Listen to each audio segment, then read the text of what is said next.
And now let's go to Amy, who's nearby in Scotland, where the Queen, as we know, spent her final days in one of her favorite places, with more on the day that marked the end of an era. Good morning to you, Amy. Yeah, good morning to you, Robin. Of course, the day started with that unprecedented announcement from the palace that the Queen's doctors were concerned for her health. And then we saw her family members racing to be by her bedside.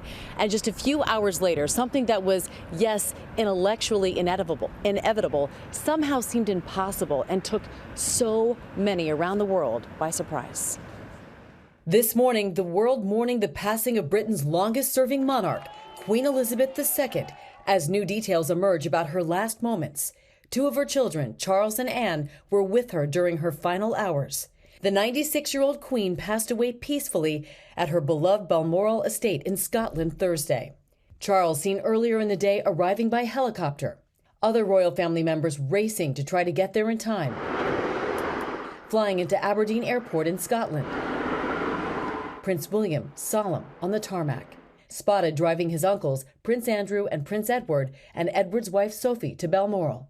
Harry arriving alone after the news his grandmother had passed. He and Meghan were already in the UK.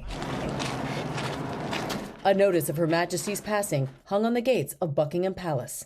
A few moments ago, Buckingham Palace announced the death of Her Majesty Queen Elizabeth II. Anchors on British television somber as they delivered the news. The Queen passed away earlier today, with her family by her side. Pilots alerting passengers mid-flight.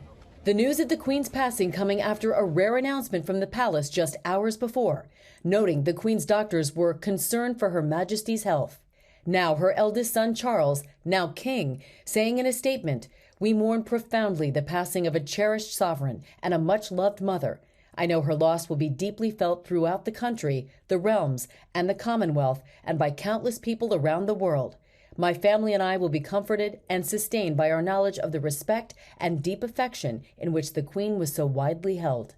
The Queen performing her duties until the very end, her last photographs taken just 3 days ago as she swore in the new British Prime Minister, Liz Truss, at her Scotland castle. Queen Elizabeth II was the rock on which modern Britain was built.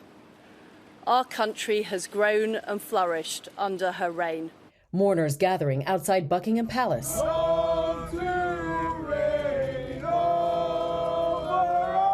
Honoring their Queen.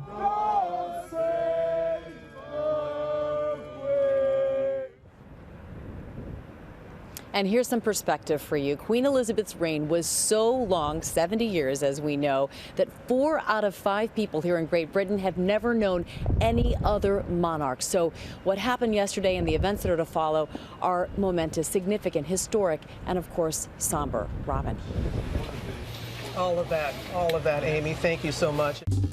Well, hey there, GMA fans. Robin Roberts here. Thanks for checking out our YouTube channel. Lots of great stuff here. So go on, click the subscribe button right over here to get more of awesome videos and content from GMA every day, anytime. We thank you for watching, and we'll see you in the morning on GMA.